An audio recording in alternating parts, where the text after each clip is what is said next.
of asphalt and earth, 123 miles of fast, comfortable, safe driving. But it's also an enduring monument to men of great vision, to men like John R. Cure. Men, too, like Benjamin Grout, vice chairman of the Massachusetts Turnpike Authority, and Philip Kitfield. Yes, this was their day, May 15, 1957. Mostly, however, that day, the official opening of the Massachusetts East-West Turnpike belonged to William F. Callahan. Callahan, more than any other man, built this great modern road. It was a proud day when, flanked by Governor Foster Ferkalow and former Governor Paul Dever, the ribbon was cut, and the Massachusetts Turnpike officially opened to traffic. Truly, May the 15th, 1957, marked an historic moment for the Bay State. And a festive moment, too. Thousands of spectators cheered, augmenting the band's blaring notes of triumph. That first day was toll-free. It appeared that nearly every motorist in the whole state was out for a trial spin. From the driver's seat, this looked like the nearest thing to heaven on wheels. It was. 6 lanes, 3 in each direction, a highway miracle knifing through the natural beauty that is the heart of New England, cutting through rocks if need be. For the turnpike driver, gone is the congestion, the bumper-to-bumper crawling. Towns are brought nearer to the commuter, bypassed for cross-state traffic. The world's safest and most courteous man behind the wheel, America's truck driver, could now relax and enjoy his job. Over the turnpike, his increasing share of the nation's commerce moved swiftly and surely toward its destination. Hills were flattened, and gaps were bridged. Big bridges, little bridges, more than on any comparable highway in the United States. No bottlenecks, no stoplights, no busy intersections. And no hairpin turns. On the turnpike, the curves are wide and sweeping. More and more, the full import of this limited access superhighway is being realized. Springfield, once a 3-hour miserable trip, is now just 90 minutes from Route 128. Worcester, to all intents and purposes, has become Boston's next-door neighbor. 3 hours of comfortable driving now carries the motorist clear across the state of Massachusetts. Goods shipped from Chicago, Detroit, Cleveland, and Buffalo are now only overnight from the hub and the revitalized port of Boston. As straight, as safe, as comfortable and convenient as man's ingenuity could make it, the Massachusetts Turnpike stretches across the state like a life-giving artery, 123 miles of it, with 14 entrances and exits geared to any and all traffic and weather conditions. Inconvenience to property owners and cost to the builders were minimized by building wherever possible through worthless land such as this. To see why and how it was built, let's turn back the pages of time. For the past 20 years, each Massachusetts State Public Works Commissioner and each Public Safety Commissioner was plagued by Route 9's accident problem. This was the main highway to Worcester, Springfield, and New York. When it was built way back in the days of the old Boston and Worcester high-speed trolley line, this double-barreled road between Route 20 and Shrewsbury and Chestnut Hill was the showpiece of the Commonwealth. But it had not allowed for the amazing mushrooming of auto traffic. State police patrols toured the highway around the clock. But death also rode the highway 24 hours a day. Engineers installed traffic lights, eliminated crossovers, and striped Route 9 with luminous white paint.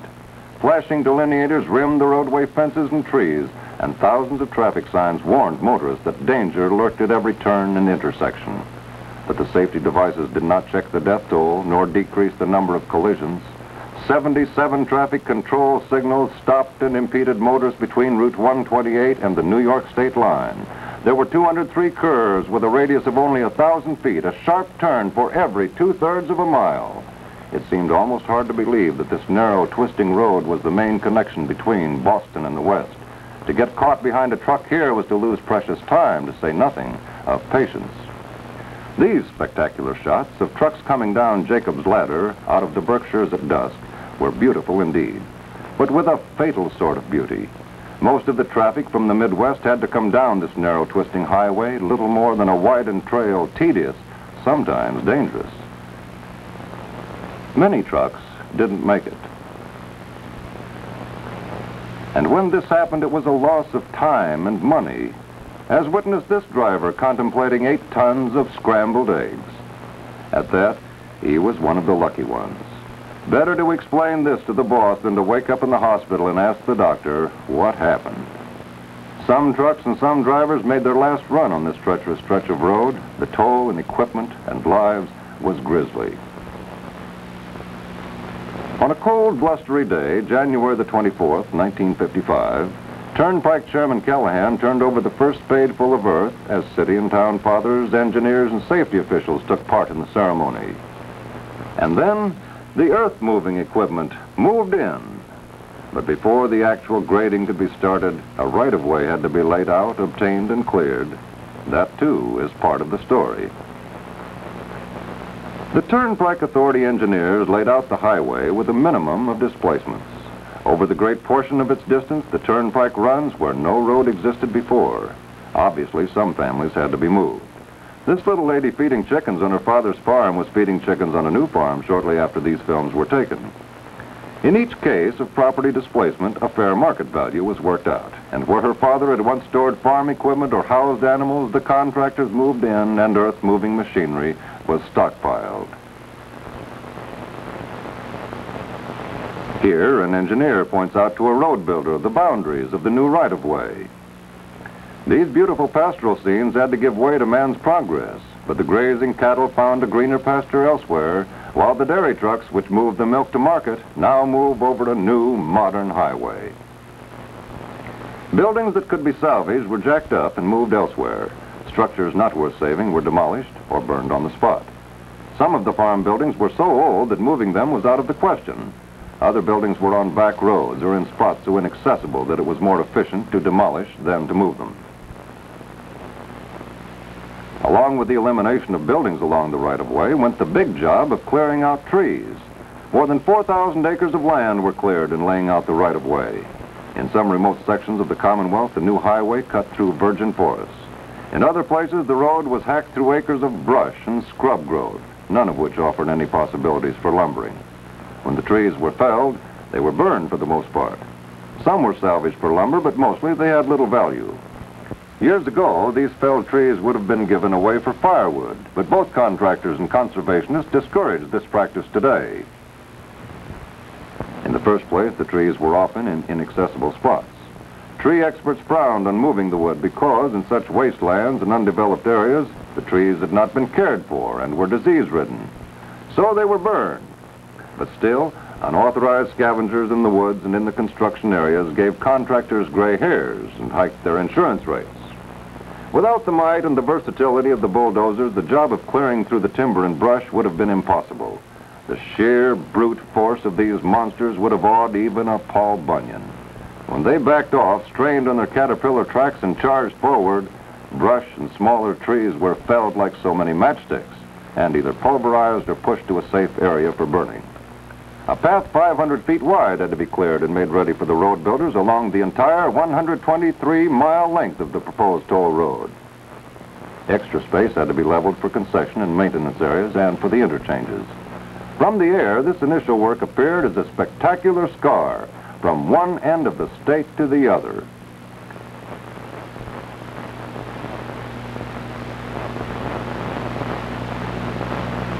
And then, skilled and daring men moved in. This iron worker guiding a giant beam into the channel for the power hammer is 65 years old, an expert in his line, his age proof that he's practiced safety on the job. Skillfully, he directs the operator of a 100-foot crane as the bulky 80-foot H-beam is set into position. Walking along a 10-inch beam 100 feet or more above the ground is safer than crossing a busy street, for an experienced steel worker, that is. Stone drillers are in constant danger of falling stones and boulders, and that stone dust can be deadly. Dynamite is harmless by comparison. And what more dangerous than a bulldozer on a cliff of loose sand? The backfire from an asphalt plant pours out intense heat and has scarred this operator with visual proof of the danger he works in. Yet he meets the challenge with a defiant grin. Tons of rock are loosened when ledges are blasted with giant dynamite charges, and no one can predict which way a rock will bounce. The flying, jagged fragments are as dangerous as shrapnel when the blast goes off. There were an average of 10 blasts a day during the year and a half of the Turnpike construction. And when a big power shovel casually drops a 5-ton boulder into a truck, the smart driver does just this. Men died building the Turnpike. Inanimate but costly machinery died too. Here, for example, is a $35,000 Euclid rock dump, totally destroyed by an accidental rock slide. Mishaps like this mean delays and headaches. And imagine how the contractor felt when this 4½ yard power shovel, value $150,000, was virtually destroyed by a premature dynamite blast buried under hundreds of tons of rock. As if that explosion of a whole field of dynamite charges, touched off by a freak Berkshire electrical storm, wasn't enough. There was also vandalism. This mobile crane plunged down a hill and was badly damaged because vandals released the brakes. Vandals also stripped engines, and they put water in gasoline tanks. Machines moving sand and gravel and rock stirred up huge clouds of dust. Dust which seeped into motors and engines and working parts of the road-building machinery, causing breakdowns and precious man-hours for in-the-field repair. Gears simply can take so much, no more, and sometimes even the mightiest of equipment gave out. Huge tires made of enough rubber to furnish the average motors with automobile tires during a lifetime were torn to shreds by sharp rocks. When breakdowns did occur, field repair units worked round the clock, for as many as 10 trucks and drivers were idled when a huge shovel like this was out of commission, and this Euclid truck suffered damage from a cave-in. Men and machines literally moved mountains and relocated rivers to build this highway. Here, men knocked down part of a mountain and fill a valley so that both became a huge plain. Moving the mountain was relatively simple when the mountain was basically sand or gravel. The power shovels took enormous bites out of the surface, deposited them into trucks, and the trucks dumped them elsewhere. Then strange contraptions called bottom dumps moved in, scooped up loads of sand and gravel, raced to the dump, and emptied the load by the simple expedient of opening the bottom of the vehicle without actually coming to a full stop. For hours on end, these machines never stopped. No need to stop for loading. They merely drop the scoop, growl along until the body is filled, then race away. A little slower while they loose the load, and then back for a refill. That word race has a particular and peculiar connotation to the road builder. Everything is a race against time. The Massachusetts Turnpike Authority set a target date at which time it hoped to open the road to public traffic.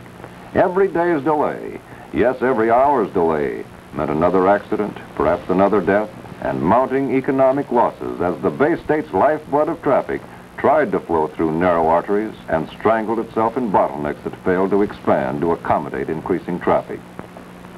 Just as the Turnpike Authority set a target date for the opening, so too did the authority impose a limitation on the contractors who did the actual building. When the builders submitted contracts and sought the jobs on the basis of low bids, the specifications included penalties for the late completion of their contracts. Not only must the contractor forfeit hard cash for failure to complete his project on time, but the contractor had to pay his men for the hours they put in. Thus, if a contractor estimated that 100 men would do a job in 100 days, and during that period they would wear out 10 pieces of equipment, it followed that if it took those 100 men 110 days, he had 10 days extra salary to pay, and he'd worn out 11 pieces of equipment instead of 10. A 10-day time loss could easily cost a contractor $100,000. The race, therefore, was in grim earnest. In most cases, the contractor worked his equipment around the clock, with 3 separate shifts to man them during the 24 hours, and with huge repair units set up in the field to repair and service machinery and keep it working at top efficiency. Enough portable lighting was used in building this highway to floodlight every baseball diamond in Massachusetts. Still, there were inevitable delays. This mountain of sand near Lee had to be moved back when Chairman Callahan feared that some freak landslide might send it cascading down into the village. In another spot in the Berkshires, more than 100 miles from Boston Bay, a road builder uncovered a glacial deposit of very fine sand. Sand which obviously had been washed into its present location by ocean waves 1 million or more years ago. Teams of bulldozers plowed through and over these glacial deposits, shifting sands, yes, changing an entire landscape to level a grade for man's blueprinted dream. The more risky jobs were done entirely by volunteers. But men and machines reshaped in a matter of months what it had taken nature thousands of years to build. Huge earth-moving equipment with mammoth tires navigated steep, rough hills like tanks, moving where no car would dare venture. The Herculean task of moving mountains of sand and gravel from one spot to another was child's play compared to building a grade through ledges of solid rock. Here, for example, where the Turnpike was hacked right out of the side of a mountain, high above the Westfield River Valley, it took more than machinery. It took power, raw power. It took the tremendous force of nature itself compressed and utilized in the form of dynamite. To blast and hack a 100-foot wide shelf on a mountainside required first of all gangs of wagon drillers. And there was assembled at this site the largest concentration of rock drills ever seen in Massachusetts. Skilled workers riddled the solid granite with holes, some as much as 30 feet deep, so that dynamite and fuses could be tamped in, then touched off with an electrical charge to blast a path through the rock ledge. It was hard work, yes, hard and dangerous. Now notice here that the power shovel in the background is working down behind the men. Where that shovel is now standing demonstrates how deep the holes had to be drilled. That, in other words, was the level of this day's blast. And these men are drilling close under the cliff. They have to get under there so that the explosion will make a clean-cut corner at the vertical cliff and the horizontal ledge. A dozen types of drills were needed, the old pneumatic man-killers right up to 6-inch portable giants. And no matter what kind of drill was used, it was a rough job. The stone dust is deadly, clogging the eyes, throat, and lungs of the workers, and permeating the gears and other moving parts of machinery. This was by far the dirtiest and one of the most dangerous jobs on the whole project, with the swirling dust sometimes so dense it was impossible to see the workmen. Brawny, hard-working men, these drillers, and when one rock ledge was prepared for the dynamite, they moved on to the next. Huge portable compressors dragged to location by bulldozers supplied the power, compressed air, to operate the many drills. Shown here is the largest type drill used on the entire job. A drill so mighty, it can bore a hole through the most solid rock, 6 inches in diameter and 20 feet deep in a single hour. Such a hole will take dynamite sticks 6 inches in diameter and 3 feet long. The din set up by this monster is terrific, precluding anything like conversation until the job is done. But when you're in a hurry to remove a hill, talk can wait, and noisy, efficient equipment like this is a must. Now, when the field has been drilled, the powder men move in, and dynamite takes over where the steel drills have left off. 1 ton of this powerful stuff is the average amount used. The rule of thumb by explosive experts is to use 1 pound of powder for every cubic yard of ledge to be blasted.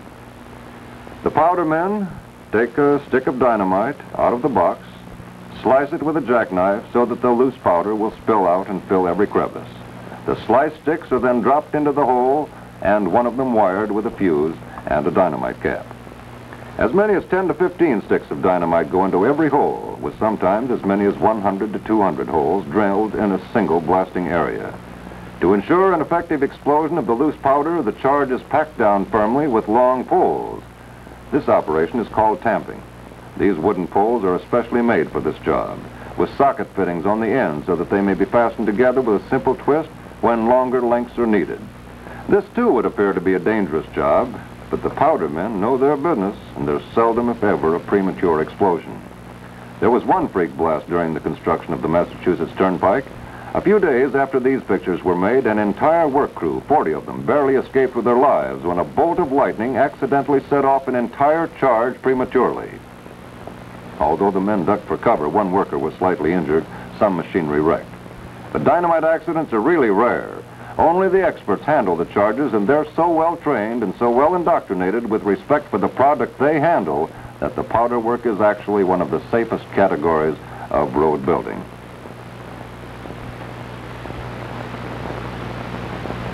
When the drill holes have been filled and wired together for the blast, all men and equipment are evacuated to a safe area. This is the last picture made of this huge $150,000 power shovel before it was almost totally destroyed by the freak blast mentioned a moment ago. All equipment used in the area is moved to a predetermined spot, and there parked with windshields, headlights, and other glass facing away from the concussion. Sometimes rock fragments are hurled incredible distances. Now the master wire is connected to the charge-filled holes, and spotters mount observation points on the hilltops. And when the all-clear is given, the whistle shrieks a long, steady warning blast, and the foreman drives home the plunger. The tortured earth groans and roars, and the very floor of the ledge rises, filling the earth and the air with flying debris and choking dust. But the blast has accomplished its purpose. And when the dust clears, the big power shovels, the bulldozers, and the dump trucks move in. What was solid rock is now fragmentized and loosened down to workable size. Here's an example of good fragmentation, when the floor to which the holes were drilled was reasonably level and the blast successful. The pieces of rock are small, valuable for fill, and the removal will be a speedy job. When these big shovels rent for as much as $500 a day, and when each shovel services 10 to 15 dumps, it's music to the contractor's ear when the Big Dipper drops load after load with a steady rhythm. By contrast, this is an example of poor fragmentation. Here, power shovels are called upon to move boulders weighing up to several tons. They have to fight for every stone they pick up. Naturally, it's hard on the equipment, with snapped cables and stripped clutches resulting. The rock itself, in this case, is sheer waste. Loading these big boulders into a truck is an art in itself and calls for experience and skill on the part of the shovel operator. Some of the boulders weigh 15 tons, while the truck weighs 18 tons. If the big boulder is deposited even a few inches off center, it can tip the whole truck over. And if the shovel released its mammoth load too soon, the force of the impact could crack the frame of the truck and put it out of commission. Now, watch the front wheels of this 25-ton dump truck. They come right off the ground as the boulder drops into place just a little off center. Another 6 inches back and the big dump would have been flipped upside down. It's off to the waste area with that useless hunk of granite to dump what couldn't be used in the building of a highway. And this is one of the largest of the many waste areas which line the construction job. Any rock more than 2 feet in diameter just can't be compacted well for fill. It's like putting a pebble under a linoleum. So anything bigger than that wound up here. This operator carefully backs his truck to the top of the waste ravine. It's 200.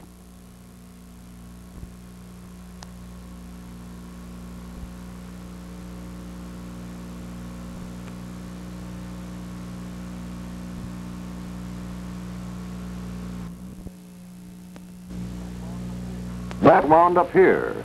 This operator carefully backs his truck to the top of the waste ravine. It's 200 feet down that steep slope, and this is no job for the timid.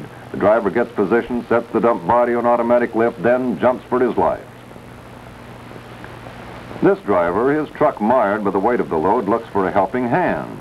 Another job for the real workhorse of road construction, the bulldozer. A chain or cable hitched to the truck, and the mighty dozer hauls it back to the work table, ready for another bout with those giant rocks. When a truck actually tumbled to the bottom of the ravine, the intrepid bulldozer operator blazed a trail right down the steep slope, dragging the truck back up with cables. In at least 3 areas on the Massachusetts Turnpike, these rock ledges were so formidable, so deep, or so wide, it took 6 cuts, 6 drilling, blasting, and scooping operations to bring the mountain down to grade. And when the cut was finally completed, here's how it looked. 150 feet below where that truck is driving is where the paved turnpike now runs. This is how the superhighway was built through the mountainous sections of the state, leaving as an end result a finished road which is virtually level. No grade steeper than 3.5%. Material taken from cuts was dumped into the valleys, creating a bridge of rock and fill from one hill to another. There are other exasperating materials along the right-of-way, in addition to rock and gravel, and one thing the construction crews always have to battle is mud. Bogs, quicksands, and bottomless quagmires have provided some of our greatest archaeological finds. Just as this power shovel has become stuck in the mud, so too did prehistoric mammals, dinosaurs, and life long since extinct. And there was no friendly bulldozer around in prehistoric days to haul the monsters out. So the mammals died there. And as the pressures of shifting sands and the pounding of the centuries turned the bogs into solid rocks, the mammals were entombed to await the coming of modern machinery to dig out the bones. Incidentally, the shovel was hauled free, but shortly after our cameraman departed, it slipped right back into the bog and had to be freed again. And it isn't always just the heavy equipment that gets mired. The construction workers' own cars frequently found the footing too soft, but a sturdy Jeep, or the friendly hands of fellow workers, that is, if you got stuck before quitting time, usually served instead of a bulldozer to haul the automobile to solid footing. Sometimes the bog is merely the surface of a shallow basin, and when there was solid footing underneath, the giant Euclids churned right on through while power shovels scooped up the goo and transferred it to a disposal area. Mud and muck represent just another of a contractor's problems. When they were encountered, the mighty Euclid went to work picking up load after load, scraping the area down to a solid base. During the construction, the deep cuts frequently disturbed nature's water table through the gravel drainage areas, causing hundreds of wells to go dry. In one town alone, the authority drilled 1,400 new wells for the town residents, while still another town was provided with a completely new water system at a cost of $100,000. The man who photographed all the scenes you're seeing, Bob Dixon, had his own special problems. Consigned to record on film all phases of the Turnpike's construction, he had to get where he was going the best way he could. Where there were no bridges, he just drove through the streams. Where there were no roads, he managed to navigate over old logging trails. Occasionally, Dixon had to wait until either a dozer or a jeep came along to haul him out of a treacherous spot. He tortured this station wagon into submission while making this film, and it's certainly to be hoped the vehicle never showed up on a used car lot to be sold as a one-owner car formerly driven by a Sunday school teacher. There are a total of 190 bridges on the Massachusetts Turnpike, and wherever a bridge was built, pilings had to be driven into the riverbanks to provide firm support for the bridge abutments. These bridges will never settle because Commissioner Callahan had engineers present at every foundation job to be sure that enough pilings were driven to make them safe.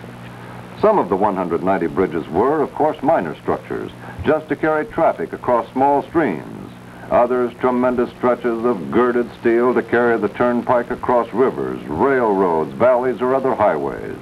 But like all the other obstacles which were encountered by the Turnpike Authority, where bridges were needed, they were built. In this particular area, the engineers estimated that solid bottom was down 80 feet. So long H-beams were driven deep by the power hammers. Scores, sometimes hundreds of pilings were sunk under each bridge, depending on its size. Time after time after time, the one-ton hammer came smashing down on the top of the piling. Deeper and deeper it would sink to provide the solid base which was needed. When the beam no longer can be driven 1 foot by a total of 160 of these crushing blows, the engineers say it has reached what they call the point of refusal. Then and only then the beam is cut off at the surface level and the abutment itself is built on top of the pilings. Actually, the highest bridge abutments for the Westfield River were fairly simple. Since the mountains on both sides of the river were of solid rock, bulldozers had only to strip off the trees and overburden. For there, ready-made by nature, was a firm rock base on which to build the steel-reinforced concrete abutments. This bridge contains the longest span along the entire turnpike, a spidery steel frame which stretches from Mount Tecoya on the Westfield side across to Mount Russell.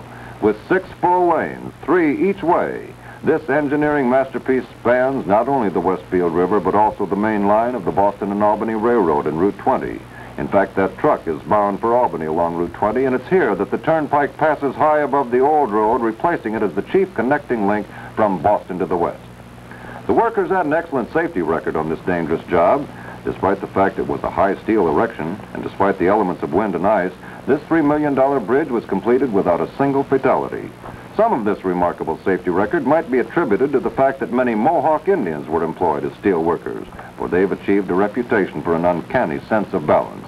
For this reason, any steel company will hire a Mohawk brave just as soon as he comes of age. Many steel workers are migratory, moving from bridge site to bridge site, leaving a network of steel behind them. Here's how the unfinished span appeared, as viewed from the base of the bridge's center abutment. 180 feet from the river to the level of the turnpike, a height equivalent to that of an 18-story building. Looking from the Westfield side, it reaches 1,585 feet across to Russell. This span saves a tortuous 8-mile drive along the old road. It was very costly building a turnpike through the Berkshires, and the return in tolls was expected to be small in comparison to the building costs. But the work had to be done, so the Massachusetts Turnpike would connect with the New York Thruway and the superhighways in the northern part of the country. Of the other 189 bridges built along the 123 miles of the Turnpike, 5 crossed large rivers in the Bay State, while others crossed town roads, railroads, state highways, or wherever any access was cut off by the superhighway. About the same size as the Westfield Bridge was the structure spanning the Connecticut River at West Springfield. All of the bridges were built with an eye to future expansion and planning of cities and towns along the Turnpike, and to tie in with any plans which might be undertaken by the federal flood control program. A steel strike threatened to delay the bridge building and highway completion, But Chairman Callahan knew that negotiations were scheduled for the steel industry, and long before the walkout actually got underway, he had contracted for the steel which would be needed. And as the situation in the nation's giant steel mills became more and more uneasy, Callahan wheedled, cajoled, and even threatened where necessary, managing to get most of his steel delivered, at least to the railheads, before the actual work stoppage occurred. As a result, there was a minimum of delay from this quarter. These queer-looking footbridges zigzag across the Turnpike at Lee. They're a part of the Appalachian Trail, and to satisfy hikers, they had to traverse the original paths worn into the hills by Indians. When the great glaciers moved across New England thousands of years ago, they moved from north to south and receded over the same trails. Thus, New England's drainage moves from north to south, and the construction of the Turnpike across Massachusetts would act as a huge dam, were it not for the bridges and culverts that carry the waters under the roadway and toward the ocean. Some of these culverts are perfectly capable of accommodating an automobile or even a small truck. Normally, there's only an inch or two of water to dampen the bottoms, and in dry seasons there may not be any moisture. But in the spring in New England, melting snows transform placid brooks into raging rivers. In the Berkshires, sudden summer thunderstorms send tons of water crashing along dry gullies. Roaring walls of water would tear the roadbed to pieces were it not for these culverts. Our cameraman has caught the beauty of these passageways beneath the Turnpike, but they weren't created for beauty.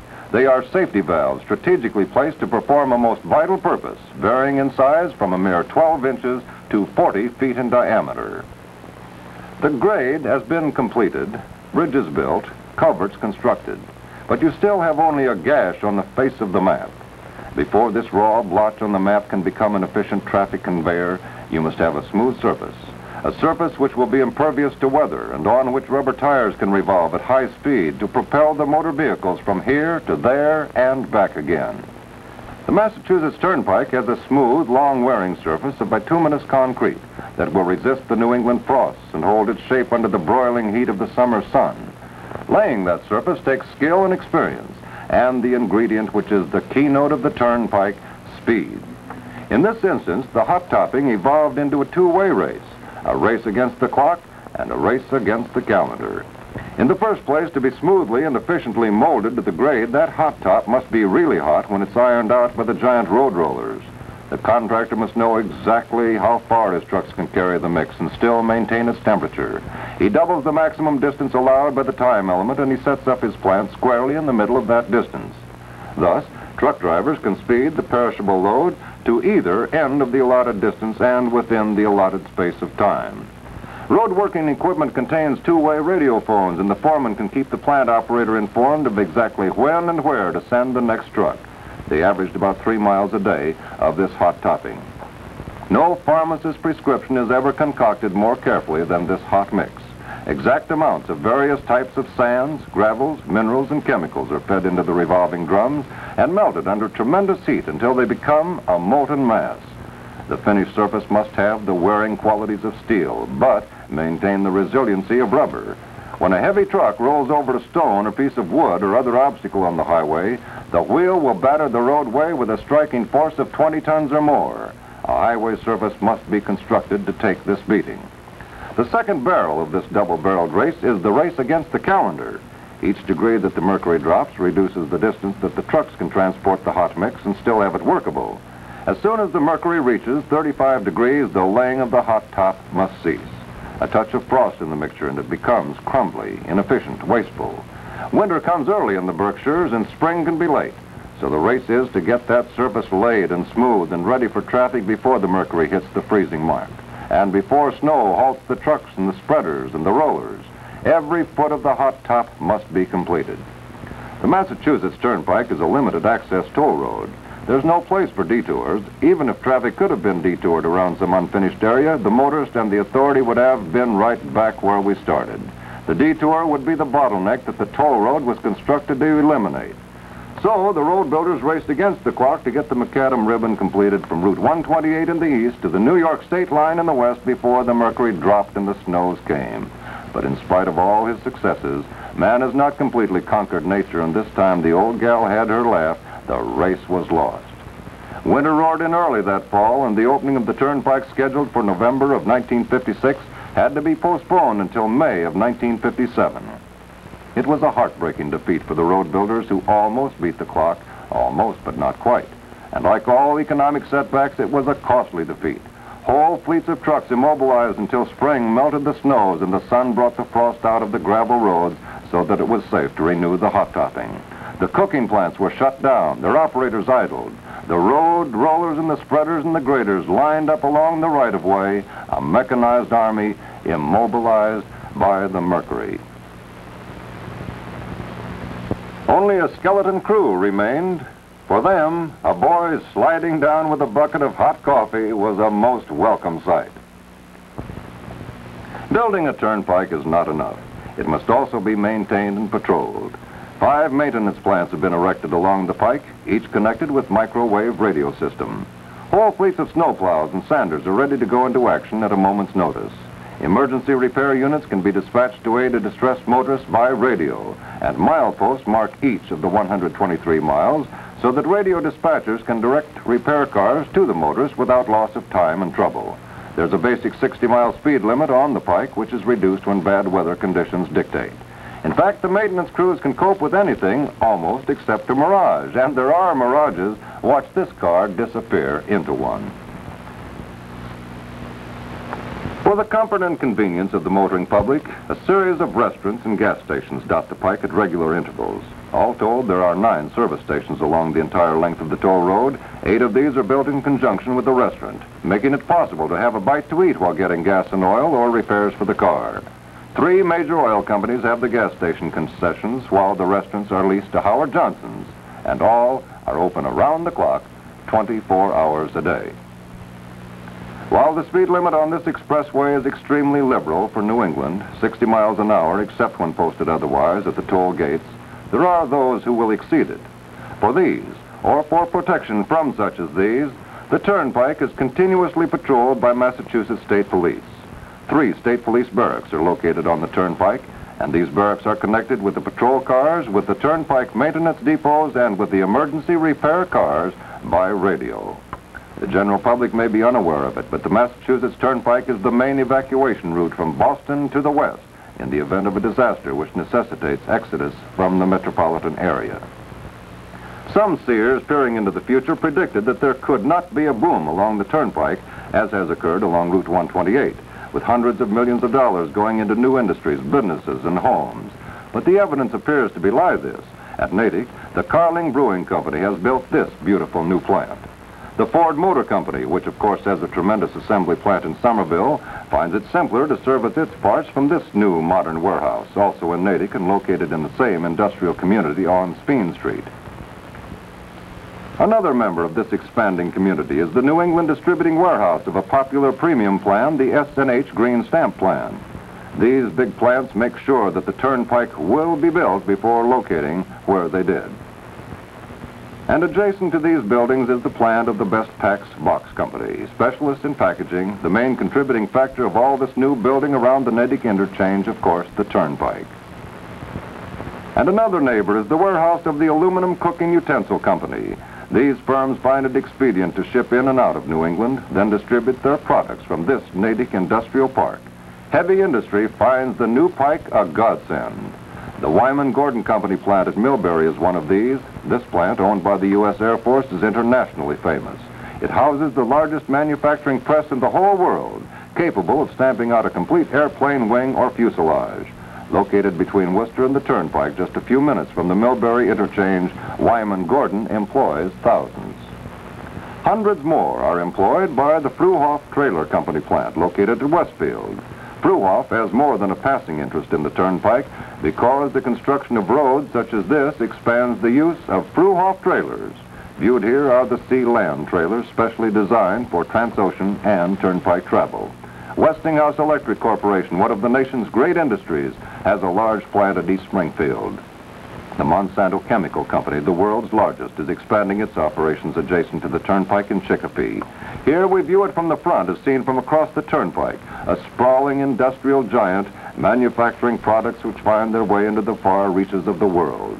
From another vantage point, we see Monsanto's huge parking lot, filled with row upon row of shining cars. Where industry thrives, the whole community benefits. Good wages mean more homes, more food and clothing purchased, and more money in taxes to local and federal governments. This familiar trademark, of course, denotes the plant of the General Electric Company. Located in Pittsfield, General Electric is the biggest industry in that city, the backbone of its economy. One of the greatest benefits which the Turnpike can have is to bring new and varied industries to the communities it serves. The more industries and plants, the more people gainfully employed, and the more stable the economy. At the Lee Interchange, a steel mill is going full blast, its shipping problems reduced materially by the Turnpike. An old established industry, the Wickwire Spencer Wire Company, is located at Palmer. And this truck, which has just left the plant loaded with General Motors valve springs, has but an overnight drive to its destination. Wickwire Spencer is the world's largest manufacturer of wire cable. Before the Turnpike was built, the company's trucks would have been virtually crawling over these antiquated trails. With this evidence before us, the prophet who says there will be no great industrial boom along the Turnpike may be brave, but he is also like the ostrich hiding his head in the sand. Men of vision and industry are already matching their foresightedness with that of the men who built this highway of tomorrow. Work is going along at full speed on new and vast industrial sites at Sturbridge, Natick, Framingham, Chicopee, and elsewhere along the pike. Upon completion of the New York State Thruway, truckers or businessmen can move from the Atlantic Ocean in the east to the heart of Wisconsin, over express highways that link every major city from Milwaukee to Boston. And when the Turnpike is extended into the city of Boston proper, the St. Lawrence Seaway will no longer pose a dire threat to the port of Boston and to New England commerce. So there it is, the great new Massachusetts Turnpike, in every sense an artery, carrying the very lifeblood of commerce from the industrial heart of New England to the breadbasket of the nation, and bringing to our historic state an upsurge of products, tourists, dollars, and investment. Massachusetts has taken another important step forward, and to those responsible for the Turnpike's building, we say, hats off.